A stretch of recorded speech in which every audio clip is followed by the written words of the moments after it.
On est parti pour Paris, j'ai rendez-vous demain matin, donc je te ferai un topo sur place. Allez, on est parti. Bienvenue dans les trophées Gédimat. En gros, l'idée, c'est que tu vas être au cœur du projet qu'on m'a confié. Voilà, on est 3 jurys, moi, Eric Le Carleur et Cyril de French Rénovation. L'année dernière, il y avait Laurent, LJVS. Et en fait, ce qu'il y a, c'est qu'on nous a proposé d'être jury dans un concours où on te fait gagner 5000 €. T'avais vu passer sûrement sur ma page Facebook et la vidéo que j'avais publiée là il y a pas longtemps, où je te proposais de t'inscrire à ce projet parce que nous, on n'avait pas d'argent à gagner, mais toi, tu avais 5000 € pour tes travaux. Du coup, maintenant, on a reçu 1282 projets. Pas moi, heureusement, ils ont fait un pré-tri. On en reçoit 60 par jury. Donc, ça veut dire, on en reçoit 10 par région. Donc, il y a Rhône-Alpes, Nord, Est, Ouest, Sud-Est et Sud-Ouest. Dans ces 10 projets, je dois en sélectionner 2. Les gens les ont bien remplis, ça se trouve c'est toi qui l'as déposé le projet. Et moi du coup je vais lire le pavé que tu as écrit parce qu'il y a des pavés, il y a des explications de ce que tu veux faire, pourquoi tu veux le faire. Des liens hypertextes avec des photos, des croquis, des schémas. Et je me suis dit le truc intéressant, pourquoi que je te fais cette vidéo, c'est qu'en fait je t'amène au cœur de la réflexion de l'artisan. C'est-à-dire que comme moi, ma spécialité, c'est que je suis plaquiste et je fais beaucoup de décoration d'intérieur et je suis même généraliste parce que au cours de mes 30 ans d'expérience dans le bâtiment, j'ai fait un petit peu tout le corps de métier qui touche à une maison. Donc je fais de la maîtrise d'œuvre aussi pour certains clients. Donc du coup, je me suis dit que j'avais ce point de vue-là à amener. Je t'amène dans ma réflexion. Bon, le truc, c'est que là, pour pouvoir d'abord débriefer les projets, la première chose que je fais, c'est que je lis toutes les explications du projet que la personne a laissé. Parce que, en fait, pour essayer de bien répondre au projet, je dois répondre à plusieurs questions. D'abord, pourquoi avoir choisi ce projet? Ensuite, quelle est sa particularité, sa difficulté, le piège dans lequel il ne faut pas tomber, selon moi.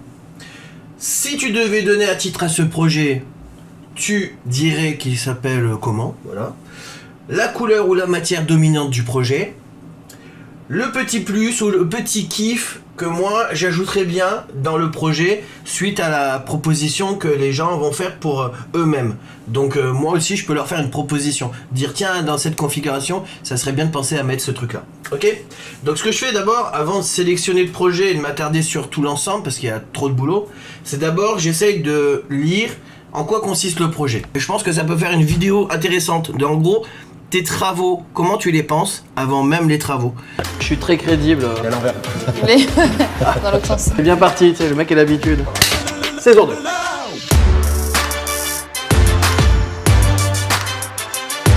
Bon alors qui commence? Les produits sélectionnés. On passe au level 2 là, c'est assieds-toi. projet professionnel. Allez, vas-y. Voilà. On a hâte d'entendre tes projets un peu. Attention, tu sais quand même que sur la saison 1, t'étais pas là, mais sur les 6 projets, on en a gagné 3. Bon alors, les projets, je les ai bossés d'une certaine façon, parce que moi je bosse, tu vois. Ah oui, il n'y en a qu'un, c'est bien.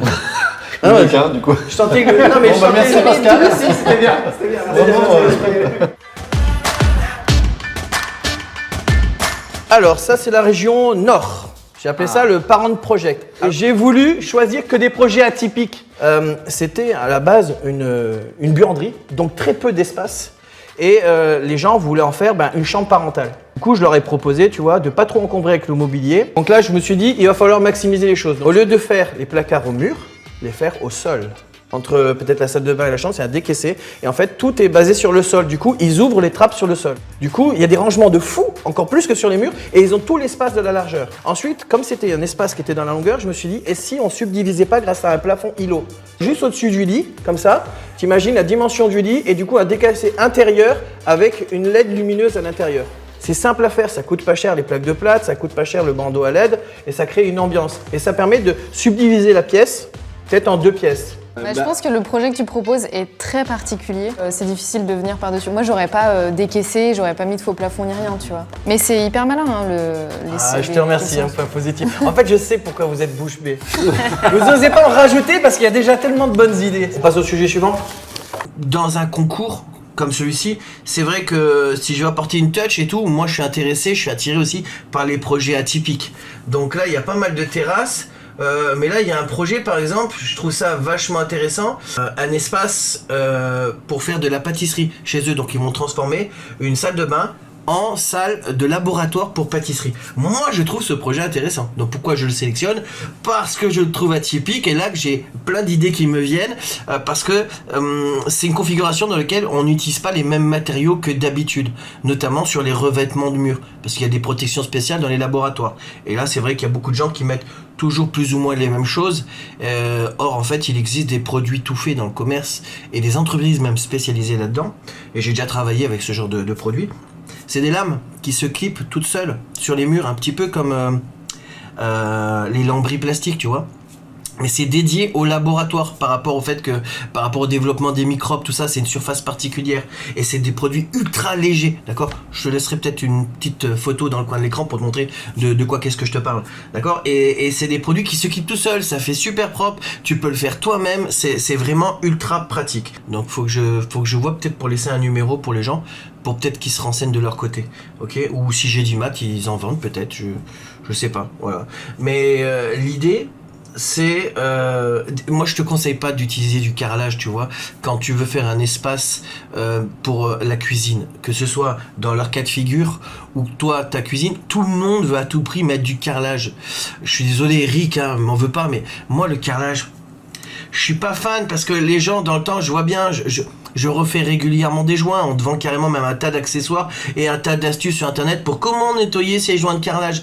Moins t'as de joints, mieux tu te portes. Parce que les joints, c'est vraiment un nid à bactéries. Et les gens les nettoient toujours mal, ou même s'ils veulent les nettoyer bien, ça finit toujours par tout capter. Donc il y a certains styles de joints que tu vas pouvoir nettoyer facilement, genre les joints époxy, etc. Mais là, les gens sont pas vraiment habilité à bien faire un joint époxy, tu vois, c'est particulier, même si tu vois des vidéos où les gens font ça à la style ouais regarde c'est facile et tout, c'est faux, c'est un vrai travail, tu te manques, t'as tout bousillé, d'accord, donc il y a un vrai choix à faire.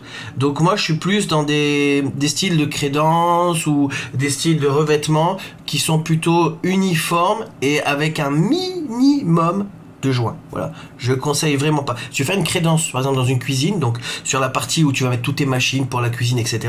Je suis plutôt pour une petite plaque inox au mur, tu vois, quelque chose qui nettoie facilement, qui par rapport au développement des bactéries, etc. ça soit bien adapté, et c'est uni, donc du coup le seul joint qu'il y a à faire, c'est les joints de liaison. D'accord, mais c'est pas des joints en intermédiaire, ce qui fait que quand ça se nettoie, c'est hyper simple, d'accord. Il y a même des gens qui nettoient ça avec maintenant des petits appareils Karcher, tu sais, à vapeur, d'accord, parce que la vapeur à très haute température, c'est un désinfectant naturel, ça évite même les produits de traitement. Voilà, moi j'ai ça chez moi, j'ai un SG4, voilà, et ça marche super, d'accord, pour nettoyer les meubles, pour nettoyer toutes les surfaces, franchement c'est top. Les poignées de porte, tout ce que tu veux, ça se désinfecte à l'eau chaude, du coup là ça c'est vraiment top. Et même pour nettoyer les joints, justement le carrelage, j'ai fait ça dans mes salles de bain et même chez les clients, d'accord, avant de refaire des joints, c'était vraiment top. Donc ça c'est une petite machine qu'on ne connaît pas trop parce que c'est plus les professionnels, pas spécialement moi, mais les professionnels du nettoyage qui achètent ce genre de bécane parce que ça leur permet de limiter leurs besoins en produits chimiques, et parce que du coup ils passent avec de l'eau, donc forcément c'est plus intéressant, c'est pas mal, voilà. Puis même pour eux travailler, quand t'es exposé avec, comme ça va un petit peu dans l'air, bah, c'est de l'eau évaporée, donc t'es tranquille.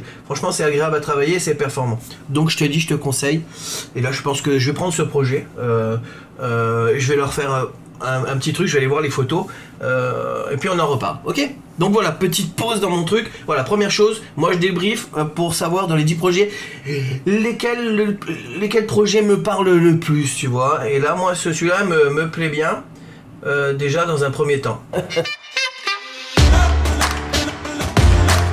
On change de projet.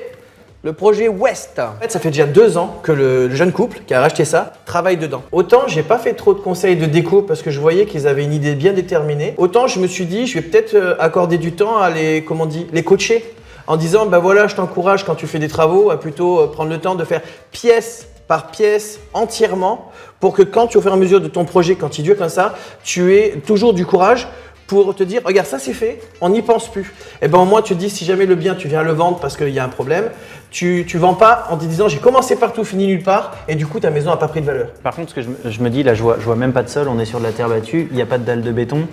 On a à peu près les arrivées d'eau. Toi, tu te disais de morceler un peu le chantier, mais au moins sur ces étapes-là, les faire peut-être. Voilà. Faire une petite base et ensuite après tu finis et tu. T'es bien placé pour le savoir. Non, c'est clair. Il y a une cheminée là qu'ils ont gardée dans leur projet. Et je pense que ça serait sympa de l'utiliser. En fait, ils l'ont gardée, ils ont arrêté la cuisine. Tu pourrais réutiliser la cheminée pour mettre, par exemple, la table de cuisson ou le piano. Ils ont les idées bien arrêtées, on peut faire des suggestions, mais c'est surtout, il faut avoir la niaque derrière pour aller au bout du projet, parce que c'est long. Mais ça, en autoconstruction, j'ai énormément de mes clients qui sont dans cet état-là. Donc là, si je peux te donner un conseil, si tu envisages de faire cela, ou si tu es en plein dedans, moi, je me suis rendu compte que plus les travaux durent, plus ça devient compliqué pour les gens de gérer la psychologie des travaux. Donc en fait, je t'encourage, parce que là, ça fait déjà 2 ans, tu vois, pour eux. Donc c'est déjà le plafond de verre, ça commence à être dur, tu vois. Je t'encourage à lier directement les travaux que tu vas faire avec ton état psychologique, c'est-à-dire en gros, dans quel état tu es pour aborder ces travaux et ta motivation. Donc je t'encourage à commencer par les travaux les plus complexes, comme la salle de bain, la cuisine, éventuellement les combles, les choses où tu vas avoir besoin de beaucoup de technique, beaucoup de temps à investir, de finition, et ça au début de ton projet. Pourquoi ? Parce que là, tu es dans la pleine motivation, et tu vas devoir gérer de plein face beaucoup de choses différentes, beaucoup de corps de métier différents, donc du coup tu vas y passer beaucoup de temps. Mais là t'es armé, t'es pas encore fatigué, du coup même si c'est difficile, ça va le faire, parce que t'es au début de ton projet. Et ensuite, la motivation commençant à partir, ça va être plus simple de le gérer si derrière ton projet est plus simple. Passer d'une salle de bain où il va y avoir l'électricité, de la plomberie, du carrelage, de l'isolation, enfin du design, tout à choisir, à une chambre où il y a juste un placard, une porte de placard à gérer, et des plafonds, murs, sol, tout est plat, c'est beaucoup plus facile à gérer, même quand t'es fatigué. Et en plus, tu vas te rendre compte que ça, du coup, finalement, faire une chambre, ça va assez vite, même si t'es pas trop motivé, parce que t'as déjà fait tout le gros du boulot dans les autres pièces avant. Donc en fait, ta motivation va être directement liée à l'état des travaux à gérer en cours de route. Donc même si elle baisse ta motivation, le rythme de l'avancement de tes travaux va pas changer. Et en plus, quand tu auras été face à beaucoup de difficultés en début de travaux, le reste paraîtra beaucoup plus simple, beaucoup plus relax et puis du coup beaucoup plus abordable. Donc je te conseille, quand tu as prévu de faire des grosses rénovations, de commencer par le plus complexe et de finir par le plus simple. D'accord ? C'est directement lié à ton état de motivation. Et de finir derrière toi entièrement la zone. Tu ne commences pas là pour commencer là. Je suis le roi de ça, moi, de commencer à droite. Ma maison, ça fait 7 ans qu'elle est en travaux. J'ai attaqué partout, j'ai fini nulle part parce que j'ai tellement d'idées qui me viennent et puis il faut faire à mesure du budget. Je suis exactement comme toi, tu vois, mais je me suis rendu compte avec mes clients, bien sûr, tu sais, comme on dit, les artisans sont toujours les plus mal lotis, mais de comment fallait pratiquer les choses pour que ça se passe bien. Je t'assure, c'est éprouvé et validé. Commence par le plus complexe, finis par le plus simple, et ensuite commence et finis chaque pièce que tu as démarré.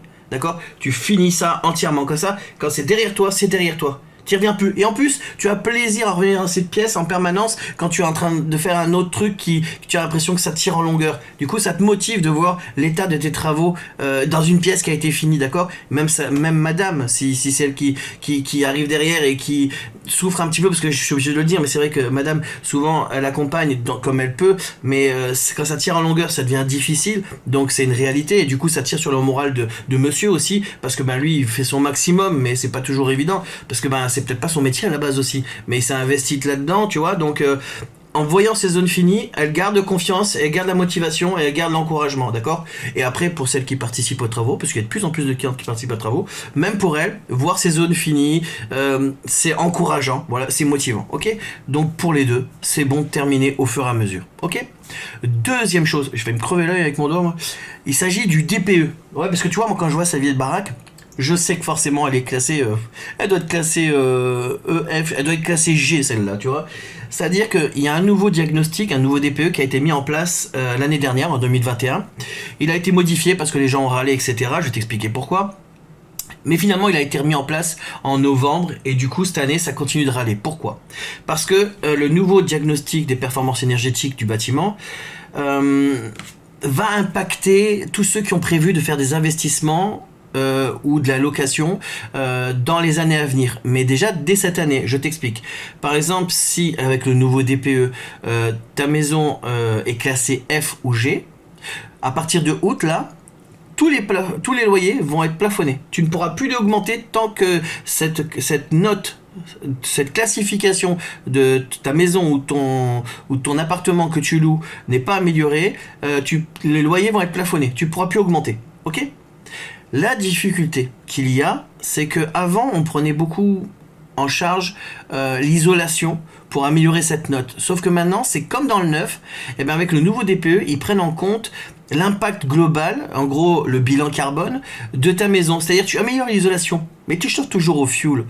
Du coup, ça impacte toujours la planète. Pourquoi ? Parce que c'est une énergie fossile. Tu n'as pas amélioré la ventilation, ça impacte aussi la note. En gros, le système constructif de la maison, les systèmes techniques, tu vois, qui gèrent la maison, ça va être pris en compte dans le nouveau DPE. C'est pris en compte puisqu'il est en place, un DPE. Et du coup, tout ça, c'est un ensemble de choses qui va faire baisser ta note. Mais si tu ne fais pas tout ça en une fois, t'as beau mettre 20 ou 30 000 euros dans la nouvelle isolation de ta maison et te dire waouh, c'est beaucoup mieux, j'ai beaucoup moins de déperdition thermique. Mais si derrière tu n'as pas changé le style d'approvisionnement énergétique ou la gestion de cette même énergie, en fait, ça se trouve ta note, elle va pas changer. Tu seras toujours KCF. Et là, ça a un vrai impact parce que là, les gens sont prêts à faire des gros travaux, mais ils se rendent compte qu'il va falloir faire des encore plus gros travaux. D'accord ? Et donc, du coup, à partir de 2023, toutes les maisons ou appartements qui ont une dépense de plus de 450 kWh au mètre carré vont pareil être interdits à la location. À partir de 2025, tous les logements classés G, on part du bas et on remonte, tu vois, vont être interdits à la location. À partir de 2028, tous les bâtiments classés F vont être interdits à la location. Et pour les classés E, ça sera en 2034. Tous les 3-4 ans, en gros, on passe un nouveau plafond et on monte comme ça. D'accord ? Mais le problème, c'est que pour l'instant, ils parlent du locatif, mais c'est comme le DPE qu'on a actuellement, ça impacte forcément la vente dans le neuf aussi. D'accord ? Ça impacte aussi la vente des gens qui vont être en résidentiel et qui éventuellement veulent faire de leur bien plus tard quelque chose de louable, etc. Donc en gros, dans les nouveaux DPE, là, ça prend en compte la qualité globale du bâtiment que tu vas rénover, et donc les travaux, ce sera pas seulement l'isolation, ça sera l'ensemble de ce que tu fais dedans. Donc je t'encourage à te renseigner auprès de quelqu'un qui fait ce genre de diagnostic de nouveau DPE pour qu'il te dise en gros les points sur lesquels il va falloir que tu fasses un effort financier pour être sûr de changer ta note. Donc n'y va pas comme ça au hasard, d'accord ? Renseigne-toi très bien avec ça parce que ça en ce moment c'est litigieux et ça fait râler beaucoup de gens, d'accord ? Donc ça a un vrai impact sur le futur de ta maison, d'accord ? Et surtout sur le futur de tes investissements. Parce que si tu es un investisseur privé, comme j'ai beaucoup de mes clients qui séparent par exemple des maisons en 3 appartements, des choses comme ça, ou qui rénovent même des appartements, à Lorient il y en a pas mal, finalement ils se disent au début j'ai fait un bon achat, et puis au moment 2, mince, je peux même pas le louer. Alors là, ça devient compliqué, là. Sinon, pour amortir, c'est un peu compliqué. Surtout que, pour certains, ils ont fait des appels à des aides de l'ANA et tout, l'ANA, A-N-A-H, pour ces dossiers-là. Et finalement, le temps de finir, ils ont eu des aides de l'État pour ça, et résultat des courses, ils peuvent même pas le louer. Donc, comment ils font pour rembourser ? Ça devient compliqué. Donc je te dis, pense-y, il y a un nouveau DPE qui est en place, renseigne-toi auprès des gens qui sont en charge de faire ces nouveaux DPE pour qu'ils te conseillent les bons travaux à faire et pour éventuellement ne pas investir dans un bien que tu sais que tu auras beaucoup trop à faire financièrement pour pouvoir atteindre tes objectifs. Sinon, tu risques de ruiner ton budget. Je soupçonne, ça ne tient qu'à moi, mais je soupçonne les nouvelles lois mises en place d'avoir plus un effet qui va tendre vers on t'oblige plus ou moins à raser carrément les anciens bâtiments pour reconstruire du neuf, comme ça forcément on est au mieux, que de vouloir vraiment rénover. Je pense que ça coûtera moins cher à la fin de raser des bâtiments pour refaire des bâtiments neufs, donc de faire tourner le commerce, que de réellement avoir envie de te pousser à rénover, parce que rénover ça coûte plus cher, et le neuf, ça fait tourner le commerce, ça fait tourner les entreprises comme les miennes. Donc moi j'ai besoin de travaux. Donc si en ce moment il n'y a plus de construction neuve, il va bien falloir changer les choses. Donc en faisant démolir les anciens bâtiments parce qu'ils ne respectent pas la norme, le neuf va forcément repartir. Tu vois, moi je pense qu'il y a un petit truc comme ça. Moi je dis ça, je dis rien.